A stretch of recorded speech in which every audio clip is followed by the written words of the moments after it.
Hi friends, అందరు ఎలా ఉన్నారు ఫ్రెండ్స్? నేనైతే బాగున్నాను. అందరు బాగుండాలని కోరుకుంటానండి. ఈరోజు మనం సోయా మరియు పాలక్ కర్రీ చేస్తున్నాం అండి. రెండు కాంబినేషన్లో.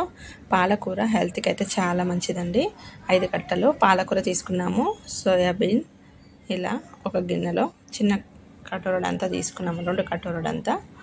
ఇలా మొత్తం వేడి నీళ్ళలో కొంచెం సాల్ట్ వేసి ఈ సోయాబీన్స్ని వేసుకొని ఒక 5 మినిట్స్ అలాగే ఉంచేయాలండి. తర్వాత ఈ వాటర్ తీసేసి ఒక 2 సార్లు వాష్ చేసుకోవాలి. వాటర్ అన్నీ తీసేసి చల్లటి నీళ్ళు పోసుకొని పక్కకు పెట్టుకుందామండి. ఆనియన్స్ని సన్నగా చాప్ చేసాము, మరియు పచ్చిమిర్చి, కొంచెం కరివేపాకు, టమాటాలు ఒక 2-3 టమాటాలు అయితే కట్ చేసుకున్నాము. పాలకూరని కూడా 2-3 సార్లు బాగా వాష్ చేసి సన్నగా కట్ చేసుకొని పక్కకు పెట్టుకోవాలండి. ఇలా ఒక 5 కట్టలు అయితే తీసుకున్నాము. ఇది హెల్త్కి కూడా చాలా మంచిదండి. పాలకూరలో విటమిన్స్ ఉంటాయి, కళ్ళకి చాలా మంచిది. మరియు సోయాలో కూడా మనకి విటమిన్స్ ఉంటాయి. 2 కాంబినేషన్లో సూపర్గా ఉంటుందండి. ఒకసారి ఈ విధంగా ట్రై చేసి చూడండి. ఒక గిన్నెలో ఆయిల్ వేసి కొంచెం వేడైనాక ఇందులో ఉల్లిపాయలు, పచ్చిమిర్చి, కరివేపాకు వేసుకోవాలండి. ఇలా మొత్తం 3 ఒకేసారి వేసేసుకొని ఫ్రై చేసుకుందాం. ఇలా ఒకసారి బాగా కలిపేసుకొని కొంచెం మూత పెట్టి ఉడికిచ్చేద్దామండి. తర్వాత మూత తీసేసి కొంచెం పసుపు అయితే వేస్తున్నాను, 1 స్పూన్.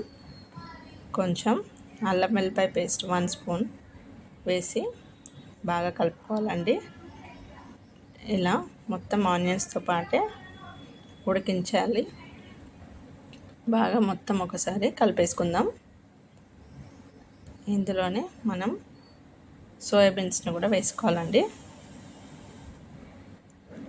ఒకసారి మొత్తం ఇలా కలిపేసుకొని ఒక 5 మినిట్స్ ఉడికించిన తర్వాత మిల్ మేకర్ వాటర్ అన్నీ తీసేసి ఇలా వేసేసుకుందాం. ఇలా వేయడం వల్ల ఆల్రెడీ ఒక వేడి నీళ్ళలో తీసినాక ఒక 2 సార్లు అయితే వాష్ చేసుకున్నాము.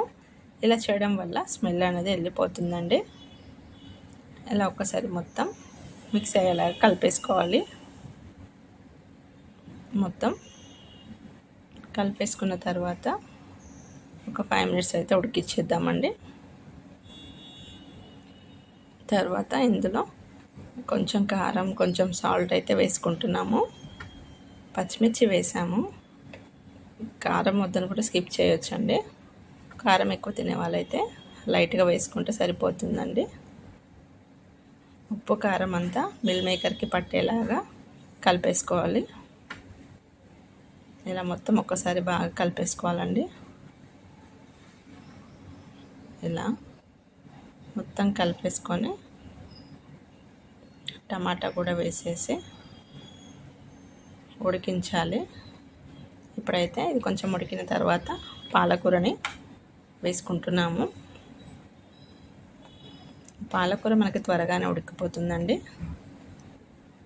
వేసేసి ఒక 5 మినిట్స్ తర్వాత మొత్తం కలిపేసుకుందాం. ఇలా దగ్గర పడుతుందండి. చివరగా మనం టమాటా వేసుకొని ఉడికించాలండి.